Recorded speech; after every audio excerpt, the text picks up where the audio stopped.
Welcome everybody to the Hard Truth Inside the Football Industry podcast with me, Phil Ideson, and with Darragh MacAnthony, chairman and co-owner of English Championship side, Peterborough United. We're also joined this week by a special guest, a returning guest, Bradford City CEO, Ryan Sparks. First of all, Darragh, thanks for joining us this week, and not the best weekend football-wise. How did it go for you? Listen, well, first things first, big well done to the Hard Truth faithful. We had I think it was like a record-breaking first week back. So usually it would take us 2 weeks to hit the numbers we hit in 4 days. So thank you for tuning in, and hopefully you'll stay with us and don't fuck off too quickly. We'll try and keep it as interesting as we can. Look, we're working our way from the bottom to the top here in guests. So we got Ryan joining us today. You know, try and give us a few That's minutes. sort of bollocks. You got here because you're worried about the numbers. And numbers last time I know were through the roof. They were very good last time. Listen, I think it was like the 19th best listened episode out of 52. But listen, it was very good. But this weekend, Phil, what was my weekend like? Not as bad as you'd think. Obviously, Saturday obviously went to the game. What I really enjoyed about the game was hearing the fans needle each other. You know what I mean? Like the Luton fans were singing to our fans, "Your support is shit," you know, and then obviously our fans were singing to the Luton fans, "What a shithole," and blah, blah, blah, blah, blah. And hearing that banter that we haven't heard for like 18 months, forget the game of football, that was the best bit of the game for me, because it was a great atmosphere. And fair play, Luton's that ground where, you know, when they sell out, it's tight. And the game itself, what can I say, 45, I was bored. It was a boring game. 45 minutes, they scored from their one chance. We missed an absolute, Clark Harris, who obviously hasn't played all summer, missed an absolute sitter from 2 yards. He fresh aired it, a beautiful cross. It was like 5 yards from goal, the goalie in front of him, and he fresh aired it. So in the championship, you got to take those chances. That's 1-1. It's a different game going into the second half. Second half, then again, weren't hurting us. And one of our defenders, Keystone Cops defending, took the ball from the goalie, miscontrolled it, went straight to their player, crossed it, scored. So you're thinking, okay, 2-0, half an hour to go. And basically they scored 60 seconds later, and then it's game over. So I guess what it shows in the championship is it's ruthless. You know, Luton, I think, had 4 or 5 shots on goal, 3 clear-cut chances, and they scored all 3 clear-cut. We had 2 clear-cut chances the whole game. And that'd be the biggest criticism. You know, we didn't play with any bravery for me. And if Alan Swan's listening, don't go saying that I've called our players cowards. What I mean by that is there was a nervousness about us, maybe. It was energy sapping. We didn't have our usual kind of dynamism inside us until Randall came on. Randall was probably our best player, and he only played 25 minutes. And we looked dangerous when he came on. But it's one of them things. I remember last year playing Accrington Stanley. They played us off the park. We were lackluster. They beat us 2-0. You know, and we're all thinking, fuck me, you know, we're meant to be winning the league here. And Accrington have just wiped the floor with us. So what I've learned from 15 years in football is 1 game, 2 games, 3 games, you know, you can overreact. You can make bad decisions. You can throw everything out the window. The last 3 years, I haven't done that. And it's worked very well for us as a club. So we stayed the course. We were missing 3 key players that would inevitably be in the 11. They're going to be back on Saturday. The players aren't at full fitness yet. Hasn't been the most brilliant preseason on that front. But we will get better and stronger. And look, the championship, everyone's gone on about Luton's athleticism, their size, the physicality. But I watched the game back yesterday at 8 o'clock in the morning. I had a great chat with a gaffer at about 11 after he'd watched the game. And as I said to him, Leeds won the league, and they weren't the biggest.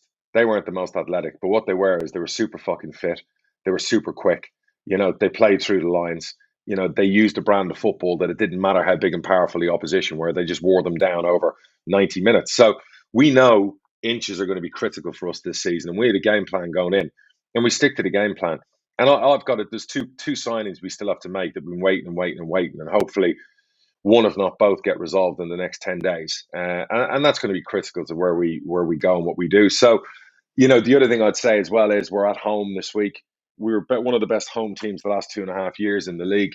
And home form's pivotal if you're going to do well in the championship. So, but was I upset Saturday night and Sunday like previous campaigns? No, actually, I was very relaxed. Even while people were like abusing me, I had Wickham fans on my timeline. I had Rotherham fans on my timeline.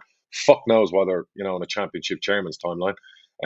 So I found that quite funny. Just like I did a little thing on Sunday afternoon. I looked back to the original tweet from when we lost Accrington 12 months ago. And the stuff that was written there about how shit we were and you're meant to win the league and you're meant to win promotion and what a pile of crap you are, it kind of made me chuckle. So same old, that's football for you. And no complaints from me. Luton were a better team. They took their chances and they comfortably beat us 3-0. Now, it seems to me kind of lazy journalism where you see everybody writing to say, oh, it's a wake-up call. And, did they really know how tough it was going to be and all that kind of stuff? I mean, what are some of your comments to when you start seeing things like that? Yeah, I mean, I have no respect for any journalist or anyone who's meant to be a professional within the game, who's basically calling us out after one game, who's basically saying that, we didn't realize how it was going to be this or that. Are you fucking kidding me? If there's one thing you can't level against me, our football club, is our preparation. We overanalyze everything. We're well aware of what it was needed to win or get promotion from League One. Mission accomplished. We're well aware of the task in hand about going into the Championship and growing as a club. So don't level that crap at us and try and say, well, you should sign experienced players, you should do this, you should do that. Let me give you a little bit of analysis right now to educate said journalists who want to write that shit. I analysed 8 clubs in the Championship last year who you would compare to Peterborough United in size. 4 of those clubs were in the top 8 of the Championship. We analysed their formations. We analysed what worked for them that gave them the inches to be in the top 8. We analysed how on those budgets, which budgets really were bottom 7 in the Championship, that they basically played David and Goliath really well. We did so much analysis around that. And 80% of those teams were the youngest teams in the league. So everyone who wants to throw fucking experience at me all the time, Barnsley were the youngest team in the league and were in the playoff semi-finals last year. Brentford were 3rd youngest team in the league and went up fucking via the playoff final. So cry me a fucking river talking about experience, and you're not ready and this, that, whatever else. It's total fucking nonsense, and I have the data to back that up. So I'm not going to hear some clown journalists who want to write nonsense based on no research they've done, bar making a great little tagline that, it's little Peterborough. We knew they were going to get smashed. Well, here we go. At the end of the season, if we get something wrong, I've always held my hands up. But let me tell you right now, we're going to have a fucking great season and we're going to surprise a lot of people. And someone wanting to write us off after a fucking horror show at Luton over a space of isolated 10 minutes of bad play, really through the game when it comes to defensively wise, no, I'm not having that. So, like I said to you, shit like that's like water off a duck's back. So, Ryan, Bradford drew 0-0 down at Exeter on Saturday. Is that the start to the season you were hoping for? I wonder if you've got any kind of assessments of the game. Yeah, I mean, similar to Darragh really there. And, when we got there, maybe an hour outside of kickoff, the first thing I did was sort of step outside, and you're seeing the away end people starting to come in, and then I went back in, and we had a bit of time, obviously, with our directors. Came back out again 10 minutes before the game, and I just soaked it up. I just stood there for 5 minutes thinking, what on earth is it? I've not seen, it's a long time, 18, 19 months since I've seen anything like that. I know it sounds really, really stupid, like 5,500 people there, we'd taken about 800, 700, something like that. And but the noise, they're throwing it back to each other, they're fired up, you see their cops really into it, and you're like, this is what it's all about, And I spent the entirety of last season, which let's not forget was a horrendous season for this football club and difficult to navigate through in the end for me. And that's what you do it for. That is what you live for, to put smiles back on faces. And it was almost like a step back in time, which is just bizarre to say, isn't it? But yeah, it felt like a step back in time. On the field, we had some big chances to win the game. We don't notoriously do very well at Exeter. It's a very tough place to go. As Darragh knows, they produce some excellent players. And they've got some more. There's 2 or 3 down there that must have 7-figure tags on them for me. They were very good, the young boys. They took the game to us initially, backs against the wall. We were probably the favourites, which makes it difficult for us. They came at us for 20 minutes, 30 minutes. We had really good chances to score. We didn't take them. Injury to one of our key players just outside of half-time changed our shape. And, we got into a bit of a fight with them. But, it was a good point, really. And it's a point we didn't have last season. And, Darragh talked there about gains and percentages. I've spent the last 6 months of my life trying to find the gains and the percentages. And I'll probably spend the next 30, 40 years doing it, fingers crossed. So, yeah, it is a gain for us. We're coming into the Nottingham Forest game on Wednesday night with a little bit of confidence, surely, from that. We had a good pre-season, 6 wins from 7. We were pleased with what we saw. We named our team nearly in every match, um, and we'll welcome Oldham here on Saturday, and we are absolutely ready for it. We're so ready for it. Big crowd, Valley Parade will move again, and we're so desperate. I am literally itching to see it after the 18 months we've all been through. So yeah, can't wait. Pretty good start. We're comfortable with the position we're in just now, but like Darragh said, it's one game. I've seen. Listen, I've only been here 3.5 years. I've been in professional sport 10 years. I've seen a lot, and you're not going to get me excited in any which way, shape, or form after 90 minutes. There was one thing that stood out to me, and it wasn't in the game. It was afterwards when Derek Adams was interviewed.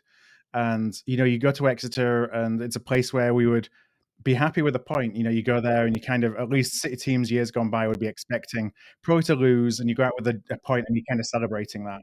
And I think full-time whistle goes and we're all happy with a point. He comes on the radio and he starts talking about, well, we should have won. A point isn't really good enough. Yes, I kind of go with it because I have to, because that's what I've got. But with that we dominated, and we should be winning games like that. And so to me, that's a mindset shift, which was the most interesting thing, because ordinarily we'd have settled and been like, okay, that's great, let's move on. And now we get something and we're like, well, that's not good enough. And I think that was a signal to probably the fans and the players that he was making those comments. Well, I think Phil, to be honest, one of my favourite quotes is, "What you allow will continue," and if you allow mediocrity, you know what's going to come.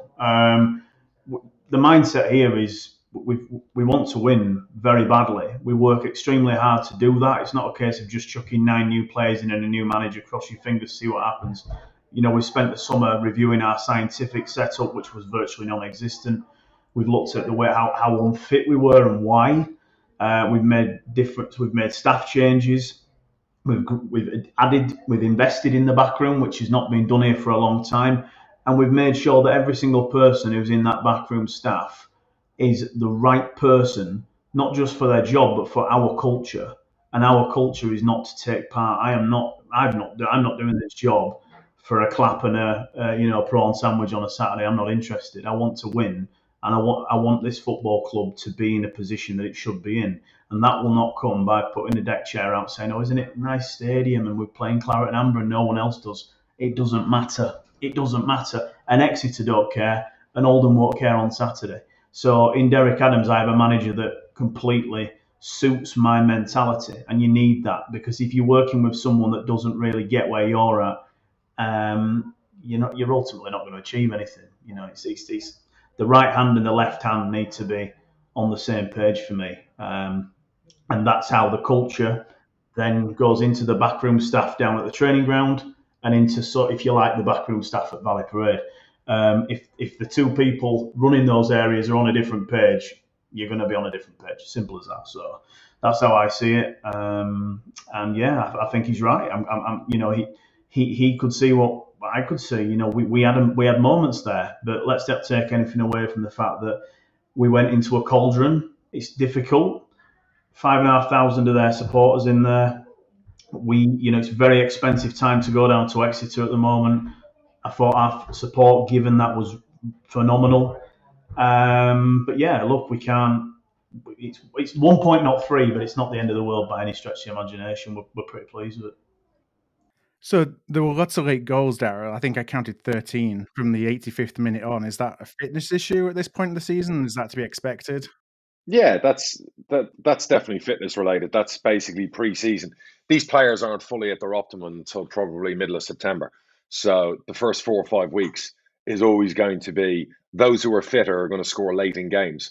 Last year for us, it was apparent as the season went on, we knew we were building to be one of the strongest teams fitness wise, and our best form came from February to May.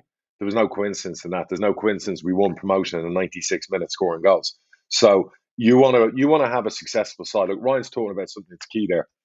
I said our club is brilliant off the field, brilliant on the field. When you have that in sync, when the success is there, both sides, everything works perfectly. When you got one side's a fucking shithouse rag arse Rovers and the other one's not, that's where it becomes problematic. That's for the blame game, the culture, the shift. Everything else is not in unison. So it's critical. Everything's critical. And nowadays, sports science, those little minutes, those inches, those things you have to improve on, fucking critical. You've no idea how important it is to build a culture whereby February, March, you're running all over teams. Because a large percentage of the teams you play in your league won't be as professional as you. It's not through want of trying, it's because they won't have the finances to be able to hire a sports scientist and a physiotherapist and an assistant. Do you know what I mean? So those little inches, if you can do it, are so critical to be able to, by that stage, run all over people. I've always said this, and when we won promotion, people who panic in August and September, they're flapping for no reason. Nothing's won, nothing's decided. You know, you draw away at Exeter, it's perfect, because to win promotion, the perfect science to it all is you win at home, you draw away. You follow that throughout the season, you're winning promotion. It doesn't matter if you're playing Exeter or if you're playing Bognor Regis. Do you know what I mean? Away from home, you want your point. You get your win, fucking great. You go at home, you do your business. That was the model we stuck to last year. And we were very milky away from home last year. We won big games away from home. We lost a lot of shit games away from home, but we were fucking good at home. And that stood us in good stead throughout the season. Do you know what I mean? So that's for all those little things that you work on. And the problem nowadays with football is everyone wants success now, today, instantly today. So if you lose your first game of the season, everyone's fucking panicking. Let's look at Swindon. Swindon 3 weeks ago couldn't field a fucking team. Didn't look like they'd have an 11 for the first game of the season. And what did they do? They go out and win, I think, away from home 3-1 and demolish the opposition. Would you have put a prediction on that? You know, a week ago, Derby County, again, we're trying to sign players last minute. Everyone was expecting to get battered. They go and they get a point, against Huddersfield. So football is one of them strange games where, particularly in the first 4 or 5 weeks of the season, you're going to see bizarre results. You're going to see the odd result happen. You're going to see some of the big boys get beaten because until you finish and the window's closed, you don't know what your squad's going to really be like until September time. That's always been the way it is in football.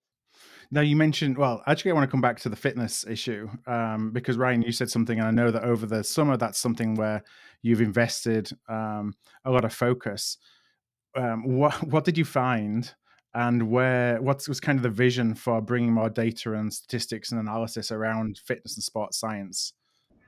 Well, I mean, to put it bluntly, knowledge is power, isn't it? You know, and if we're playing against opponents who have got things that we don't have, they're always going to be a step ahead. You know, look, basic things like we were one of the only clubs, I believe, in the division. And just an example. So you pay £600 a month to have GPS tracking systems in the players' backs on the training ground and on the matches. You would review that information on a Monday, but what do you do with the information? If you do nothing with it, it just goes on a spreadsheet, and that's very pretty and lovely, and we pay £600 a month for it. For an extra £400 a month, you can do it live at games, and it's in front of you on a laptop, so your sports scientist is constantly reviewing it. You're looking at injury prevention, you're looking at how far someone's run, they've run further than they usually run, what are the impacts of that, are they fit enough, etc., etc. And I think that's just an example of being a little bit smarter. You know, £400-500 a month in a football budget is spitting the bottom of the glass. So why wouldn't you look at that? That's just one example, but it's just about being a little smarter and actually talking to your opponents and watching them. You know, I spend a lot of time. I'm a real loser watching sports documentaries from all over the world, different setups behind the scenes. Why? Some of the things I don't really get and I don't agree with, but some of the things that they're doing, like the NFL, they go into so much detail behind the scenes, and their budgets are monumental. You can't copy them, but you can certainly replicate the ideas and why. I just think we're a little bit smarter behind the scenes. I've got more confidence in the setup, and I'm sure Darragh will know what I mean by this. If you're not confident in what you've got, you can't really sleep at night. And when you're watching the games, you don't know enough. You don't know what's going to happen, and that's concerning. Whereas if you roughly know where you're at, you roughly know what you're going to get. You know, we don't have the biggest budget in the division, but we've got a team of people, and we've got a squad that we're really pleased with. And I know these people are going to fight tooth and nail. You know, they work late, they work extras, they'll do extras. You know, they're not interested in job descriptions. They want to win. You know, and once you've got everyone on the same page, you're in a good place. But I just think, you know, I speak to some of the players, you know, and they've said to me, look, it's been a tough pre-season, but my God, this is a different place. You know, we wanted this, we needed this. Certainly the ones who were still here from last season. and they've walked in and there's a different air around the training ground. It's not jolly, but it's not negative. It's very focused, and I am very focused, and I know Derek is. And that's, when you've got players saying to you that they're enjoying being in the grind, that's quite a strange thing for a human being to say, but they obviously feel very comfortable with it. The balance of what they're doing.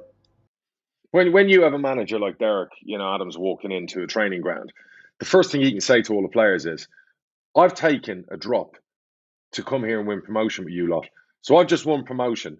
I could have stayed in League One, but I've dropped into this league. So I'm coming to work every day demanding you give me everything. Because if I'm taking the sacrifice and doing the drop, even though it's Bradford and it's a massive football club in comparison to Morecambe, he could have been one league away from the championship.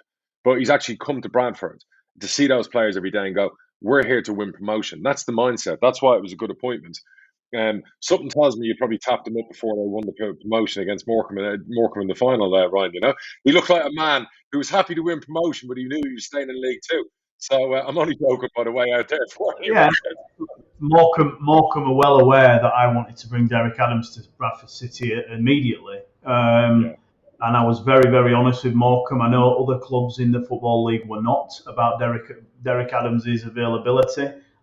We try to work with some integrity. I laid it on the table for Morecambe's board. As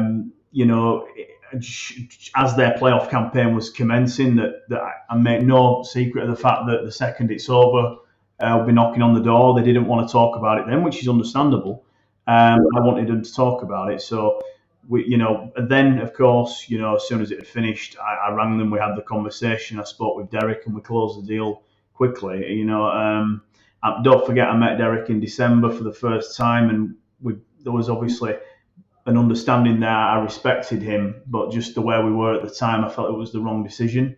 And then, you've got to make decisions, and the most important thing you do is what you're going to do now. So sometimes in life, and I just felt that we needed to make a marked change going into the summer. And what Derek Adams did with Morecambe, and I knew they'd win the playoff final the second we'd left there and got beat in the league by them, because they just had a way about them that no one was going to stop. Tranmere could stop them twice, and Newport, I don't think, laid a glove on them. So, he, if anything, that was our made up a nice part of our season ticket marketing campaign. Did their playoff run? Excuse me, because our supporters saw an insight into what they would get. Obviously, the day we appointed him, it wasn't what's he going to be like, because everyone had seen it. Everyone watched a League Two playoff campaign, and they got to know him, and the way he is a little bit. So when he's not coming entirely fresh, I guess, in that respect. So, don't get me wrong, it made life very difficult for me, because I had no interest in any other manager, to be quite honest with you. But I had to take a gamble that I would be able to convince him to come. There were moments of concern for me, for sure. When they won the playoff final, I did wonder if someone with far deeper pockets was going to come in, but it didn't affect it in the end, and that, I suppose, I owe that to Derek for giving us the opportunity to have him here. But he did a phenomenal job last season, and I believe we've got one of the best managers in the Football League in our dugout. Simple as that. Did he bring a wish list with him of players that he wanted? To a degree, yeah. I mean, the one thing I've been really impressed with is the way, he told me that he always comes into clubs and likes to see what's there before he starts, making changes, and he hasn't made that many changes, which is probably a testament to some of the people we've got behind the scenes. He's built in. He's in and amongst the recruitment setup, and that structure of that slightly changes because, of course, Mark and Connor didn't have the knowledge of players that he has, so there's less leniency, if you like, on Lee Turnbull to drive it almost on his own, which is dangerous as well to some regard. So we've got almost a more experienced recruitment setup, if you like. But he didn't make too many changes. He's adapted to things. He talks a lot about bringing in an assistant. He never carries one. And then, he really, really expressed the desire to work with Mark Truman from day one, which surprised Mark Truman, probably made him feel slightly uncomfortable. And, his pride was hurt. But once them two met, they just hit it off, and that was great to see. And I think that's special because Mark Trueman led this club out of a real mess, and he did it with the whole weight of the world on his shoulders to some degree. And that he, as a manager, has, in my opinion, achieved far more at this football club as Mark Trueman the previous four. So I'm sure that won't go down well with some of them, but that's the reality of it. So I think we've got a really good sort of managerial team, and I know Mark is enjoying it. He looks well. He's sleeping at night, which is great to see. But he's learning, and he is learning a slightly different way. Ironically, they play the same formation. They just play it a slightly different way, and I think Derek recognised that as well. But no, the vibe I get from that is great. And like I said, Derek's come in. He's slotted into who we are and what we want to be, and that's the key thing. He understands what we want to be, and it requires no input from me on that. And that's the magic part. He just gets it. You talked a little bit, Darragh, before about, and we talked about this last week, about a couple of weeks left in the transfer window. And, you don't really know where the lay of the land is until the transfer window is closed. So I'm going to pose it to both of you, but I'll start with you, Darragh. What are the plans going into the next couple of weeks? We just need 2 players. So the focus is on them 2. And then when those 2 are signed, 2 will leave. Because what you don't want is you don't want a bloated squad. Even though we have an under-23 squad, you want to make sure the manager doesn't have too many players he's working with. He has the right amount, the right types. It's two players in the position we've been searching for most of the summer.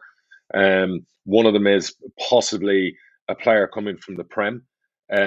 We've had to wait, even though we've been told we're going to get the player. You can't bully Premier League clubs about that. And the other player who will be an acquisition, we'll pay a transfer fee for.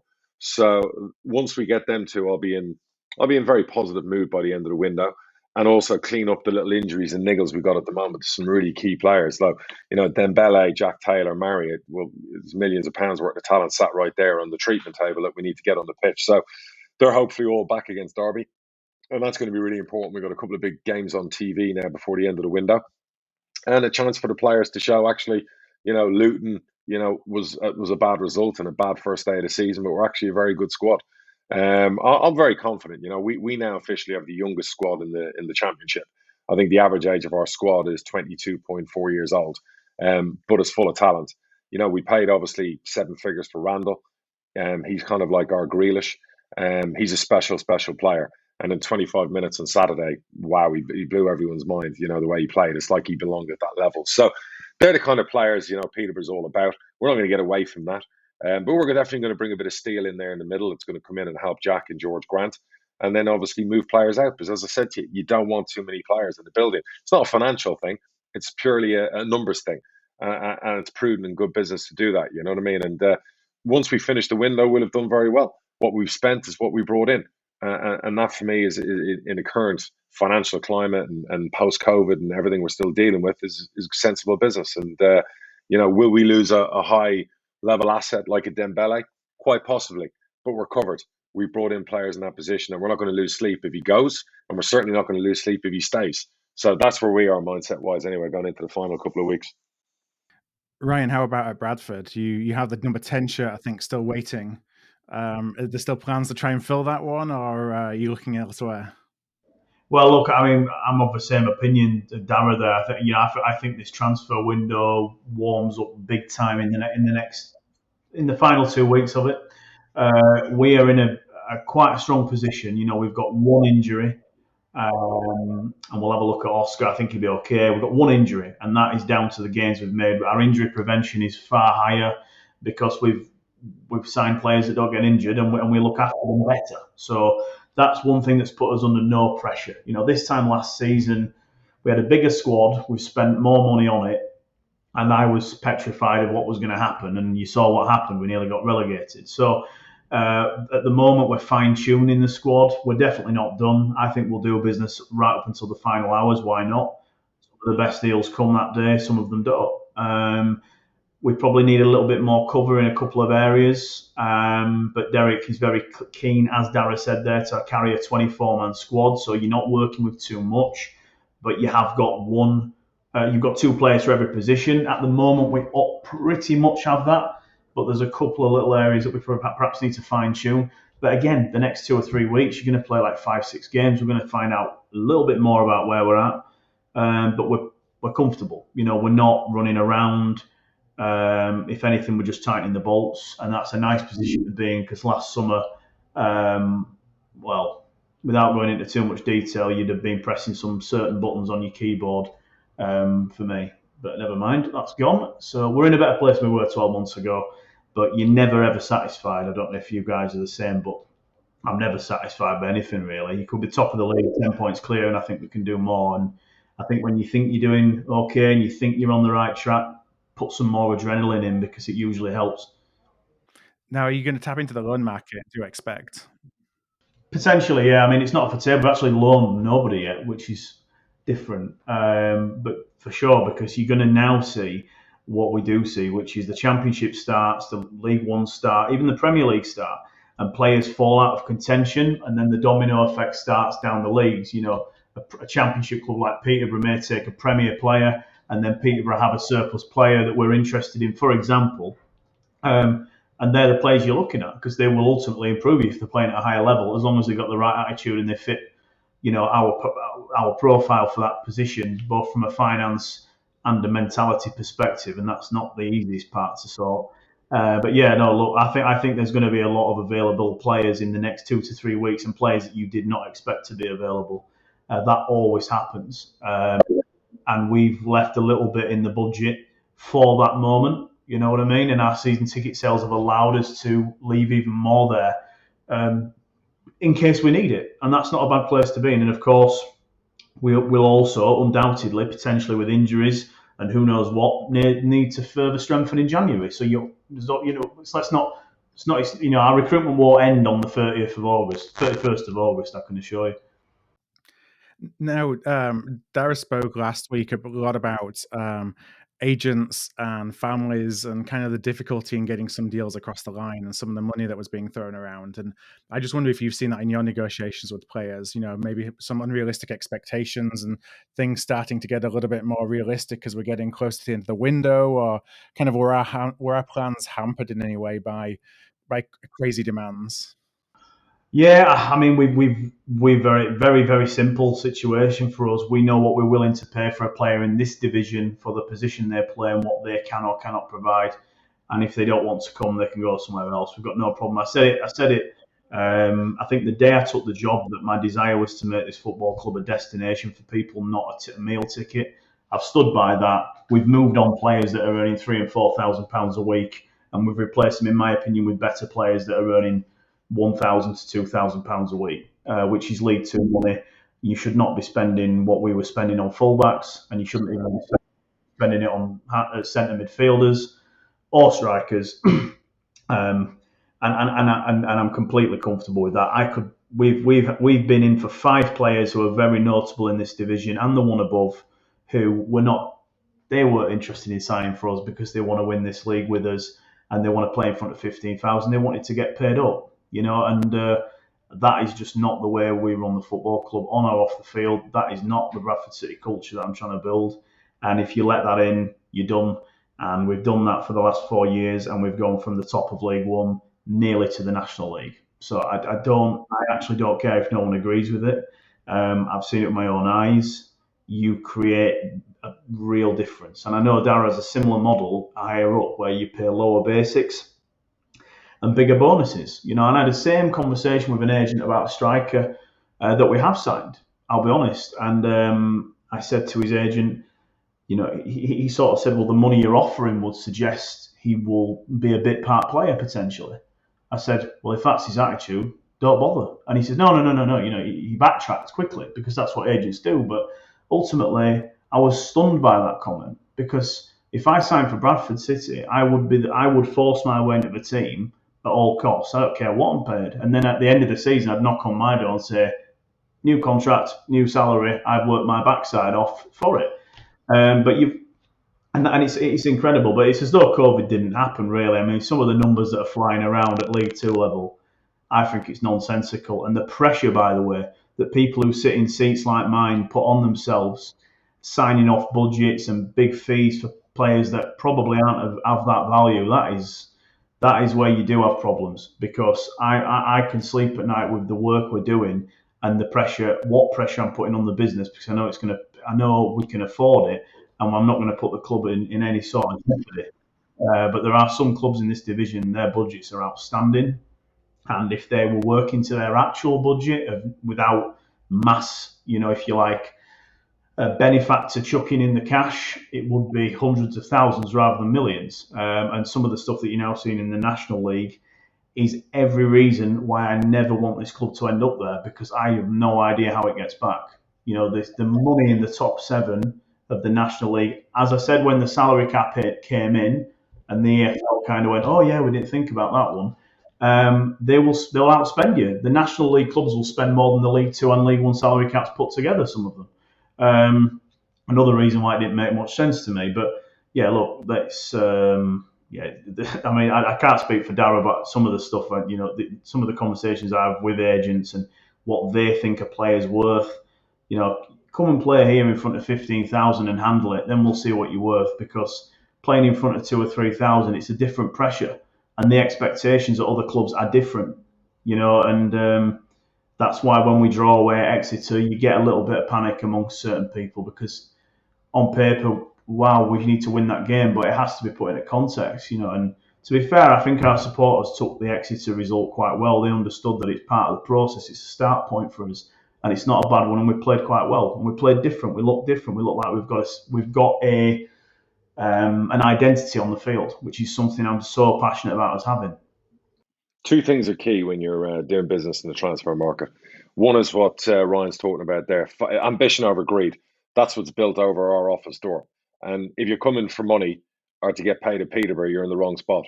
If you're coming to be ambitious and get your chance and go on to be the next big thing, great, we're the club for you. That's really important. The second thing that's really important is personality. People don't understand how important it is to have the right characters and personality. And where we've been, you would say it's lucky. I'd say it's actually very calculated and surgical. We've had the right characters for 20 months. You don't become one of the top 5 teams in the country win percentage wise over a 20-month period without having the right characters. And those characters we put in our club and our dressing room have been brilliant the last 20 months. And that's the biggest part we've got right. And I'll give you an example there, Phil. We agreed a big 6-figure fee with a club for a player, it was 10 days ago. And everything was pre-agreed with the agent, the player. He was coming in to meet the manager, then hopefully do a medical. I'm in London on business. I'm waiting for the confirmation. The medical's gone to plan. Everything's fine. I see a phone call come up. It's the manager, and I know, okay, we've got a problem. And the manager says, I don't want to sign the player. And I'm like, okay. And he goes, the meeting didn't go well. And I said, what do you mean the meeting didn't go well? He goes, well, he just sat there and he hardly talked. And I didn't get a great feeling. And I said, well, look, I said, we've been through the ringer. We put together some really good people the last 20 months. We don't want, and look, I'm not saying the player was a bad egg. Maybe he was shy. Maybe he was whatever. But he was genuinely sitting there looking at it as if we were a step down, you know what I mean, as opposed to a step up. And, probably looking at us as a club that was struggling in the championship. And we don't need that attitude in our dressing room. So I said to the manager, look, it's your call. If you want to do the deal, we'll do the deal. We're speaking to the player this evening. I said, my advice is go with your gut. And he said, well, when the player rings, I'm going to tell him we don't want him. So, and that's what happened. And we walked away from the deal. And that can happen in football at times too. We've had that before. You have to have the right character and the right fit. Now, good luck to the player. There's no harm, no foul. There's no bitter fallout. It just didn't work. Sometimes personalities don't click, and that can include managers and players. Yeah, I think that's absolutely spot on. And if you don't get that vibe, and I've had it where a player will come in, they sit there and say, "Oh, I just want you to match the offer that X have given me," and it's only £50,000 a year signing on fee. Listen, if you want, you're not doing. I get uncomfortable when we speak about a player. We haven't had many this summer because we're not looking for them and we're not panicking. And that's another. When you're panicking, you sign those kind of players who they think they're doing you a favour. Their name on their back is bigger than the one on the front. And it's not, and it never will be. And for me, and this club's done nearly 10 million in transfer revenue since 2006-07. We're doing you a favour. If you want to go well, come and play under a manager that understands, and come and play for a football club that's desperate to win, or don't, and go get your paycheck. But It's just how you address it. It's different for everyone, but once I get a feeling that a player's, once I feel that we're doing too much to try and sign the player, that's when I usually we usually bring it to a halt pretty quickly, because it's not about we're massive, but we're not chasing players around in League Two, no chance.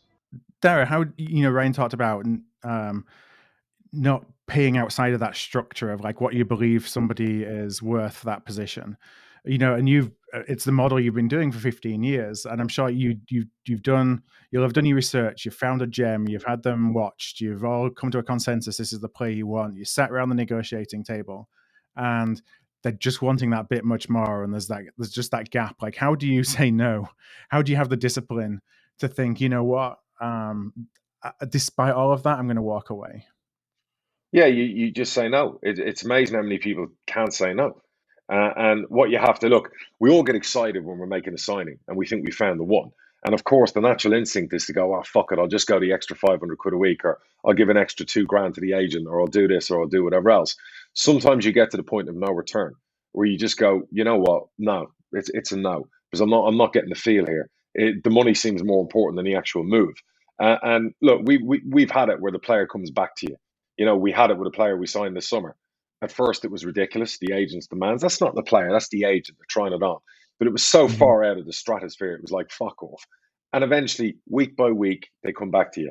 And then you go, I'll say to Barry, ring that agent and see if they've come back down to earth and are they ready to accept what we've offered. And if so, we'll go back in and make the bid and make the deal happen. And as it happens, it worked. So that's football. Look, I'm not going to criticize any agent and player to ask for what they want. It's their own right. It's a short playing career. If they want to ask for 10 grand a week of Peterborough United, that's up to them. They're going to get a hard fucking no. If they go get it from someone else, brilliant. I respect that. I go back to the story about Jack Marriott.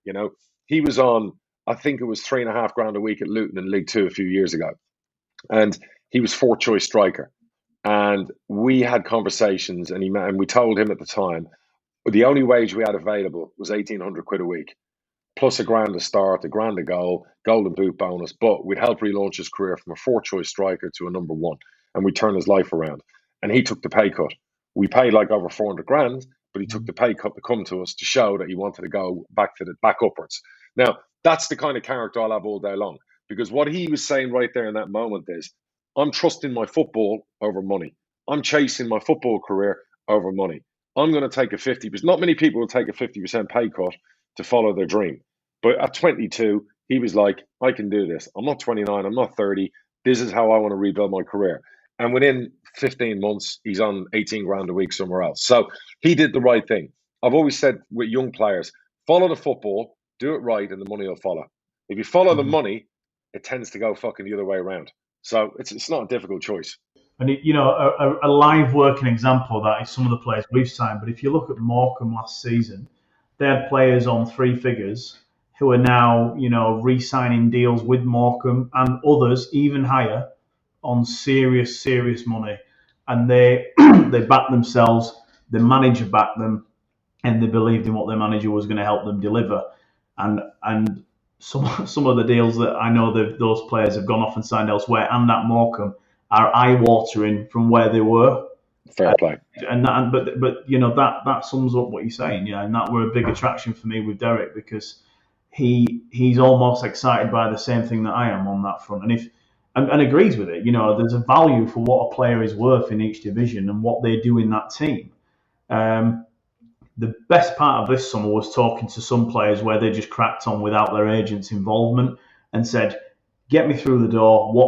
This is what I'd like. How close can I get? And we will say, no, this is it. Right. Get me the contract out. I'm there tomorrow. That's when you think, yeah, that's great. That's real. But unfortunately, some agents don't help their players because they put you off. So they put you off early in the piece. We got this week is the EFL Cup, first round of the EFL Cup. Posh have got Plymouth at home. Bradford are away at Forest on Wednesday.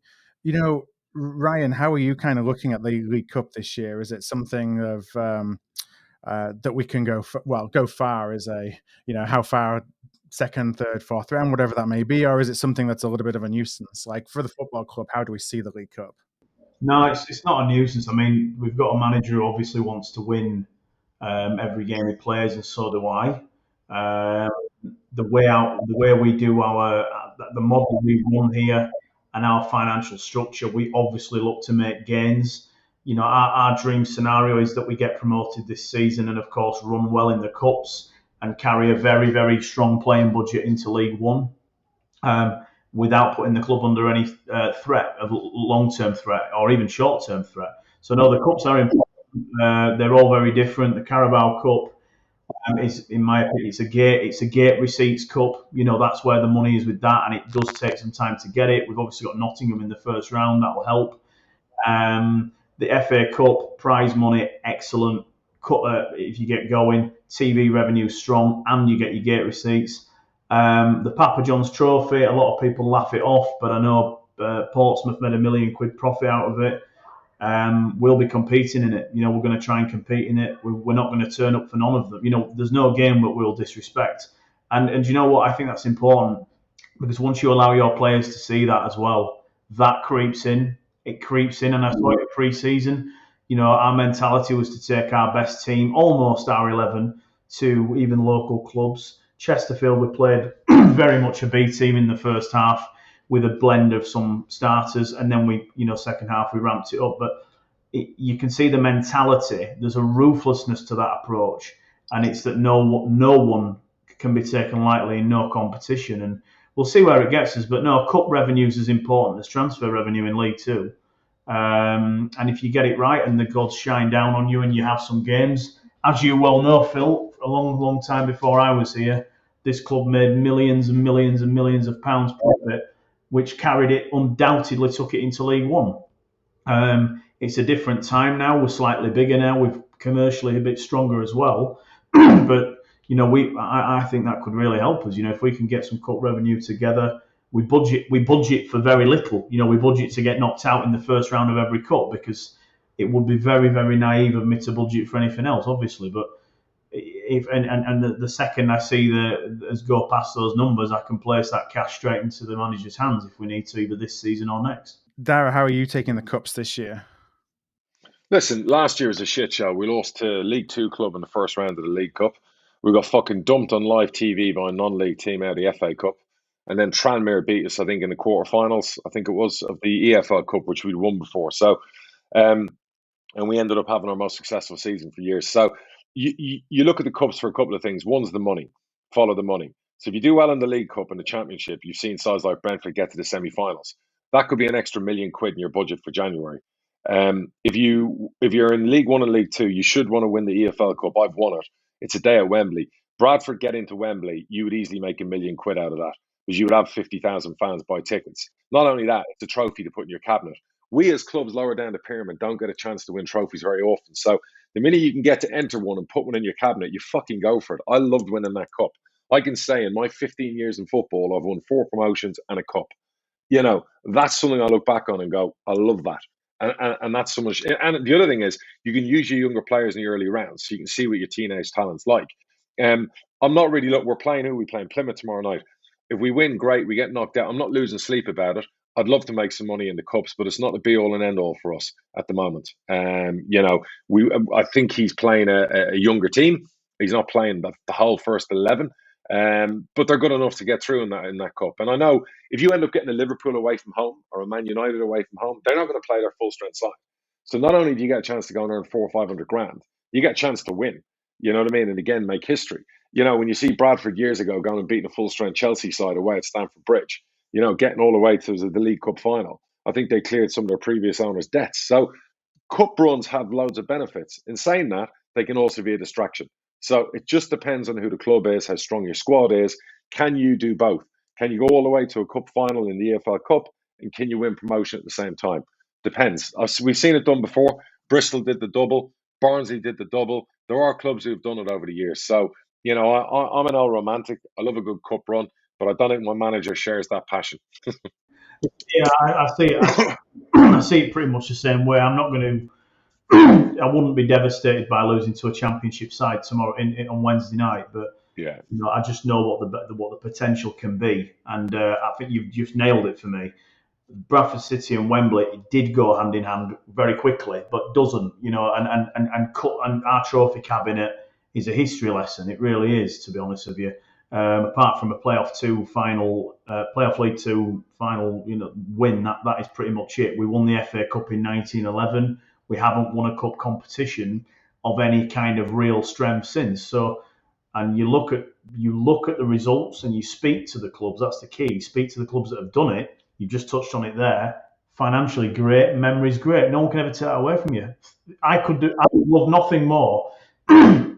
Promotion is our top priority. Let's not lose sight. But to see 30, 40,000 Bradford City fans at Wembley after what this club's been through for the last 4 years, through no fault of the fans' own, or even my own, or the previous CEO's own, it would mean the world. It really would. So we've got to never write it off. We've got everything. You run around Wembley with a trophy in your hand. That sense of accomplishment, whether you're a staff member, you're me, they're you, an owner, a player, it's there forever.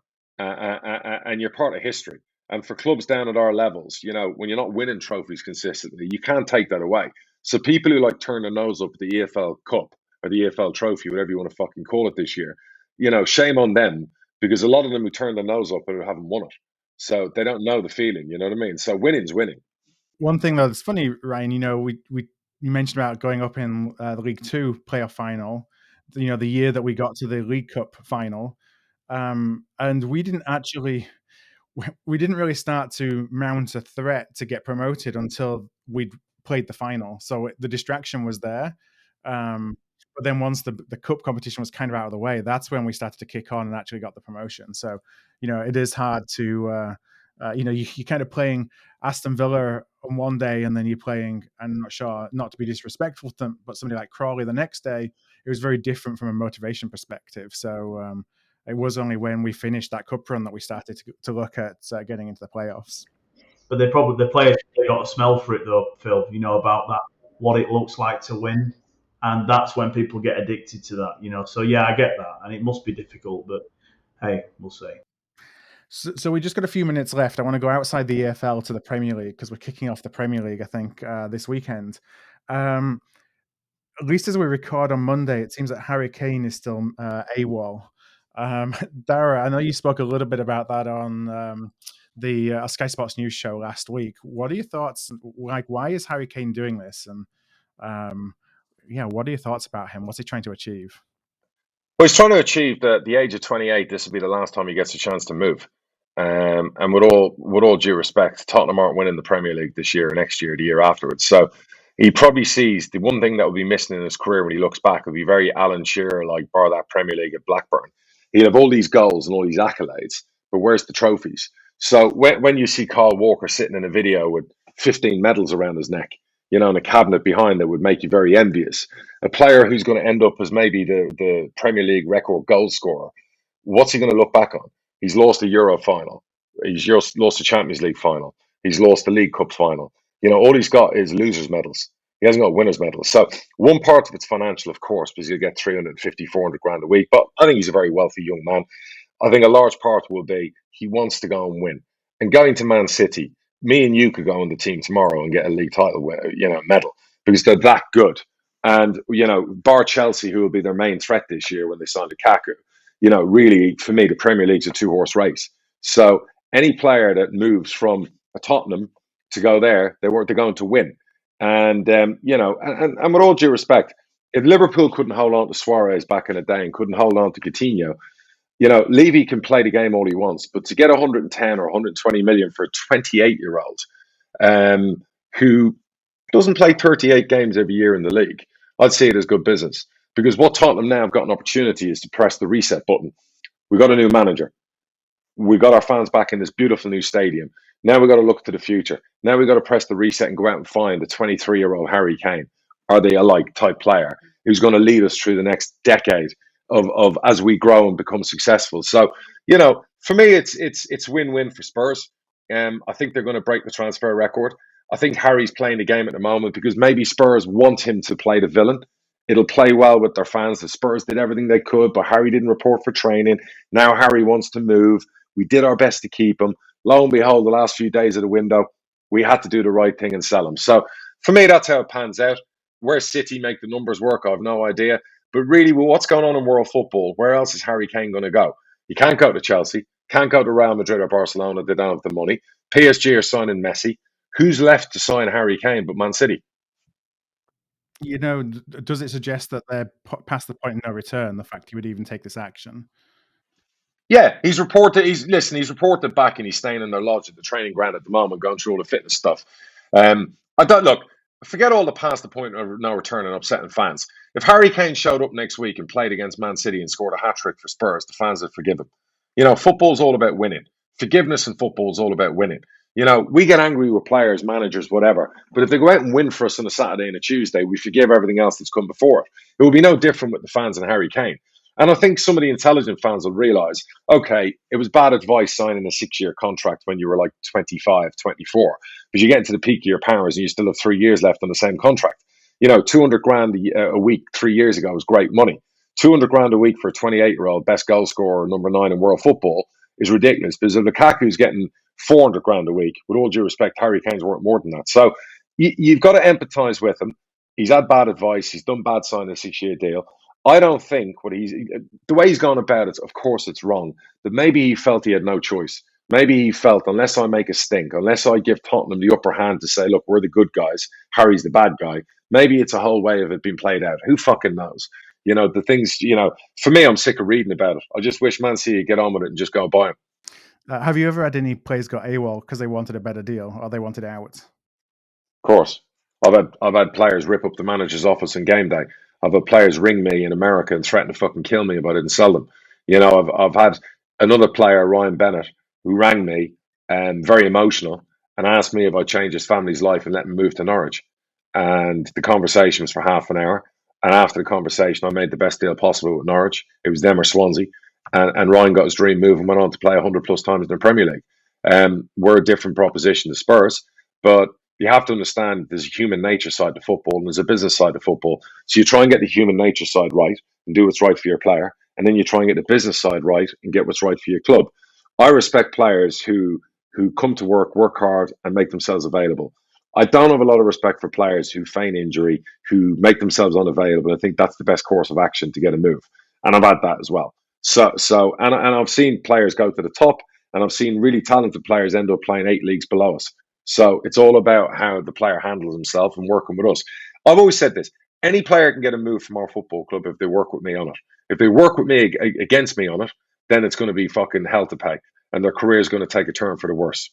I think we had one, Phil, with James Vaughan where it was difficult to hear what James said about wanting to leave Bradford City.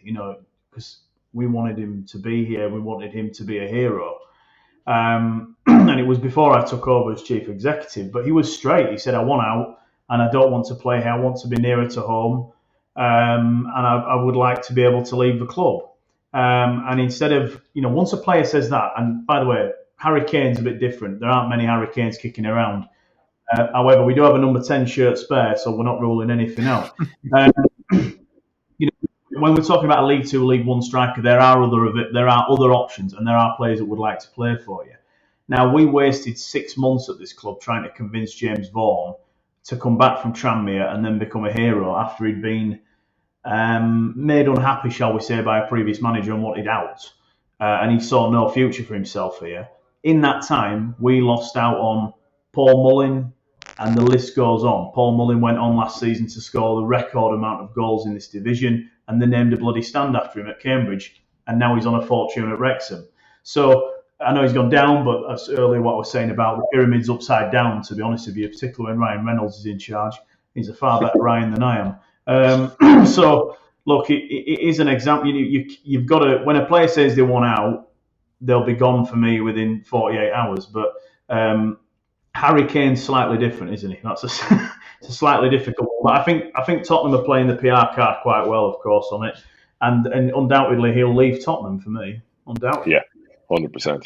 How do you, and this applies to, Harry Kane as much as it applies to a James Vaughan, how do you maximise the value that you get when somebody has made it abundantly clear they don't want to be there? Yeah, that's the tricky one because it depends who they are. For James Vaughan, expensive player as in his salary is very expensive.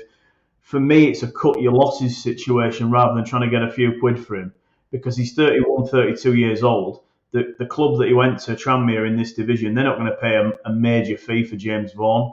They also can't afford the wages he's on. So what do you want to do? Do you want to carry a 3K plus salary and carry it and carry it and carry it and sit him in a tracksuit next to me? Or do you want to cut your losses, get him out the door? He's happy with that. The one thing I'll always say about James Vaughan is he was so honest, and I respect him for that. He was honest. I knew he was going to retire at the end of this season. He was honest with me about that as well. And he was okay for it. A lot of people knock him. I thought he did all right. And it's a big regret that we never got the best out of him. But he was signed, I don't think, into a squad that he expected to be in. And he wanted out the door. And at that point, you're not looking for a transfer fee for James Vaughan. You just need to get him. You've got to make the right decision very quickly. Same happened with Danny Rowe, in April. The National League club Chesterfield showed some interest. Got a player that thinks he should be starting every game. He did. I would like him to. I wished he'd have stayed. Again, I wanted him to stay. I wanted him to be a hero here. He didn't fancy it. In the end, he made the decision to go. We got most, and at that point, that's a different one. Danny Rowe at the National League carries value, and in League Two carries a value. So I made sure we got at least what we paid for him back. And Chesterfield were desperate, so I was able to do that because they were chasing the dragon in the National League with probably a massive budget. And so they're two different examples, but similar. It depends on who the player is.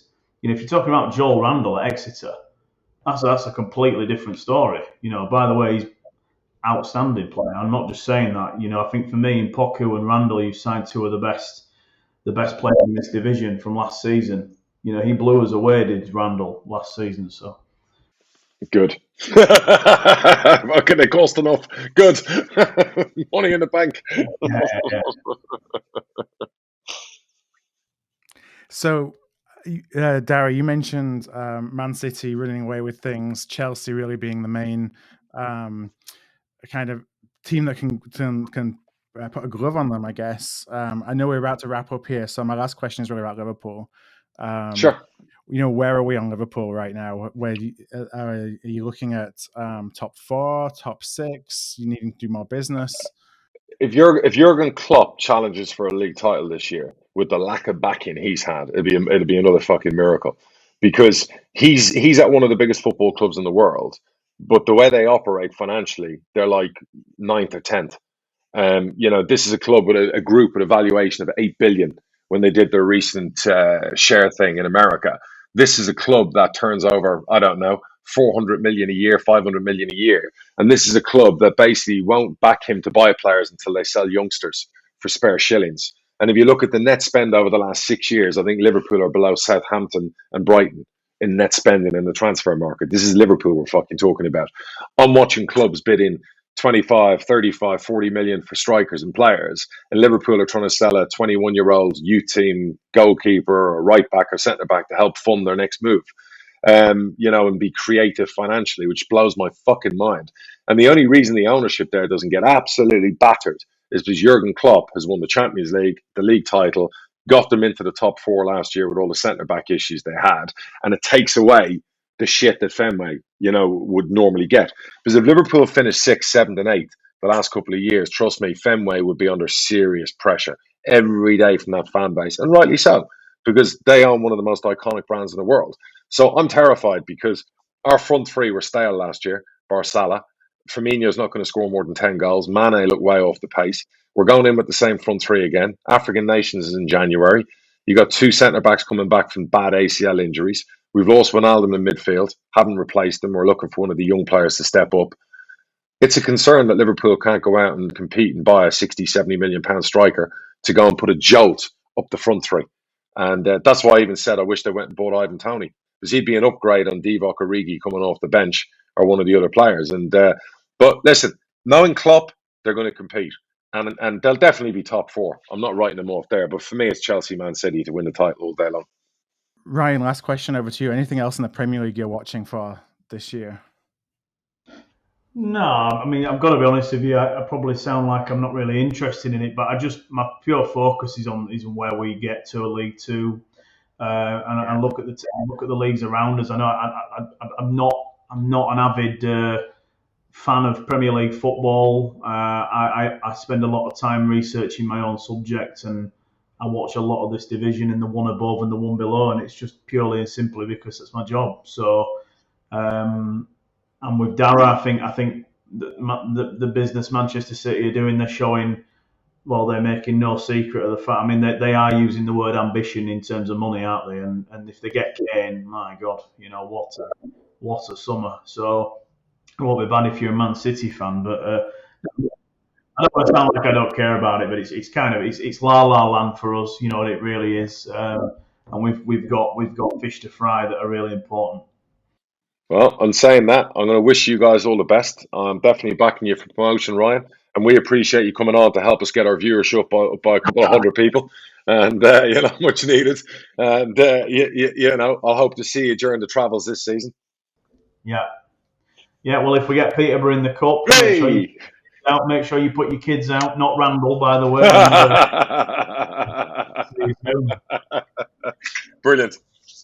The problem is, I think there's such a depth of kids in the Posh Academy right now that you got It's some all good right. ones Listen, on the field. it'd be a great game, you know what I mean? But don't worry, Bradford fans. I feel this is your season. I guarantee that you're going to get promoted this season. There's a big throw out there. So you got the right chief exec, the right manager, and you got the right fan base. So all day long. Thanks a bunch for that. No pressure. No pressure, pal. You gotta own that pressure. Ryan, thank you very much for joining us. Darragh, thank you as ever. Everybody, if you've got questions for next week, you can go to hardtruthfootball.com/contact, pop them in there, and we'll make sure that any that come through, I will pose to Darragh in next week's episodes. Until then, I hope you all have a great week. Take care, guys. Cheers. Hey.